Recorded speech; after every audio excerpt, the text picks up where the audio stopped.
विशेष राज्य का दर्जा देना थोड़ा कठिन काम है। नहीं, जेडीयू मांग कर रहा था, जेडीयू कह रहा था। मांग तो सब लोग कर सकता है।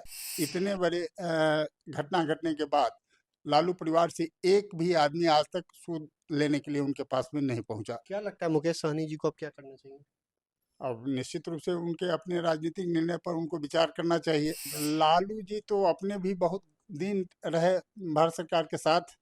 उस समय उनके जुबान से क्यों नहीं विशेष राज्य के दर्जा का मांग कभी उठा। नमस्कार, आप देखना शुरू कर चुके हैं लाइव सिटीज को। मेरा नाम अभिषेक है। हमारे साथ बातचीत करने के लिए बीजेपी के विधायक अरुण सिंह जी हैं। अरुण सिंह जी, बिहार को तो विशेष राज्य के दर्जे की मांग की जा रही थी, जेडीयू समेत कई दल मांग कर रहे थे, लेकिन अब तो केंद्र सरकार ने साफ ही कह दिया कि विशेष राज्य का दर्जा नहीं दिया जा सकता है बिहार को। क्यों नहीं दिया जा सकता है बिहार को? मौजूदा प्रावधानों के हिसाब से भारत सरकार विशेष राज्य की दर्जा किसी राज्य को नहीं दे सकती है। नीति आयोग का जो रिपोर्ट है उस रिपोर्ट के हिसाब से विशेष राज्य का दर्जा देने में काफ़ी कठिनाइयों का सामना करना पड़ेगा, जो कि पॉसिबल नहीं है। रही बात विशेष राज्य के साथ साथ विशेष पैकेज की, तो पूर्व से ही भारत सरकार खास करके मोदी जी ने बिहार को विशेष पैकेज कई बार दिया है। आगे आने वाले दिनों में भी निश्चित रूप से विशेष पैकेज के रूप में भारी रकम बिहार सरकार को मिलने जा रही है। जहाँ तक हमको जानकारी है, विशेष राज्य का दर्जा देना थोड़ा कठिन काम है। नहीं, जेडीयू मांग कर रहा था, जेडीयू कह रहा था। मांग तो सब लोग कर सकता है। जेडीयू ने विशेष राज्य के दर्जा के साथ साथ बीजेपी के भी बहुत सारे लोग मांग किए, लेकिन साथ साथ विशेष पैकेज का भी मांग कर रहा था लोग। लालू जी ने भी आज कहा कि आप लोगों ने ठग दिया। लालू जी तो अपने भी बहुत दिन रहे भारत सरकार के साथ। उस समय उनके जुबान से क्यों नहीं विशेष राज्य के दर्जा का मांग कभी उठा। वो सारी बात को जान रहे हैं कि विशेष राज्य का दर्जा नहीं मिल सकता है। एक राजनीतिक मुद्दा बनाने के प्रयास में रहते हैं। उनके पुत्र जो आज विपक्ष के नेता हैं, उनको विदेश भ्रमण से ही फुर्सत नहीं मिलता है। आज बिहार के बारे में डेली उनका कुछ न कुछ आते रहता है, लेकिन ट्विटर पर ट्विटर पर एक्टिव रहते हैं, पब्लिक के बीच में नहीं रहते हैं। उनके विपक्ष के नेता हैं।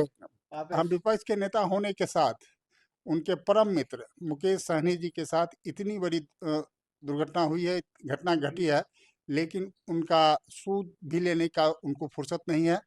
परिवार तक नहीं, कोई परिवार का एक मेंबर नहीं गया है। वो अपने विदेश में मौज मस्ती में ही लगे हुए हैं। अभी महागठबंधन के साथ हैं। अब राजनीति में महागठबंधन के साथ होते हुए भी वही तो सबसे ज्यादा दर्द का विषय है कि साथ रहने के बावजूद इतने बड़े घटना घटने के बाद लालू परिवार से एक भी आदमी आज तक सूद लेने के लिए उनके पास में नहीं पहुंचा। क्या लगता है मुकेश सहनी जी को अब क्या करना चाहिए?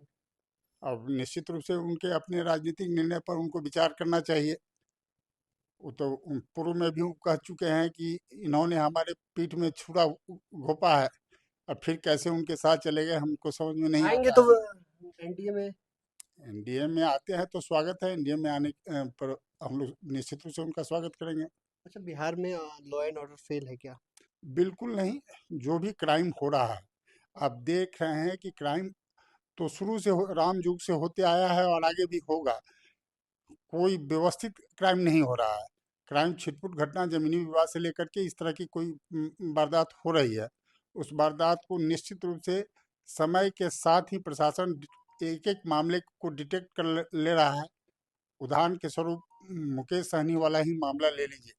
24 घंटे के अंदर अभियुक्त को पकड़ करके लोगों के सामने प्रशासन ने किया। क्राइम छोटी मोटी हो रही है, इस सच्चाई से बड़ा अपराध नहीं हो रहा है। तो आपने सुना कि बीजेपी के विधायक अरुण सिंह ने बड़ी बात कह दी है। मुकेश सहनी को लेकर बड़ी बात कही है, तेजस्वी यादव को लेकर बड़ी बात कही है। विपक्ष के नेता है तेजस्वी यादव, लेकिन अपने बड़े भाई, जिसको अपना बड़ा भाई कहते थे, उसके साथ इतनी बड़ी विपदा हुई, इतनी बड़ी आपदा की स्थिति आई उन पर, और उनके पिता का निर्धन हुआ। इसके बावजूद लालू परिवार का कोई एक शख्स अभी तक मिलने तक नहीं गया। तो ऐसे में मुकेश सहनी को क्या महागठबंधन में रहना चाहिए? इन्होंने साफ साफ कहा एनडीए में आते हैं तो उनका स्वागत है। वहीं बिहार में बढ़ते अपराध को लेकर साफ साफ कहना है इनका, अपराध हो रहा है तो पुलिस 24 घंटे के भीतर अपराधियों को धर पकड़ रही है, और बड़ा अपराध नहीं हो रहा है बिहार में, छोटे मोटे आपराधिक घटनाएं हो रही हैं। विशेष राज्य के दर्जे पर इन्होंने साफ साफ कहा कि बिहार को विशेष पैकेज मिलेगा, पीएम मोदी बिहार पर विशेष ध्यान दे रहे हैं, विशेष पैकेज दिया जाएगा। तो बने रहिए लाइव सिटीज के साथ, हमारे यूट्यूब चैनल को सब्सक्राइब करिए, इस पेज को लाइक करिए।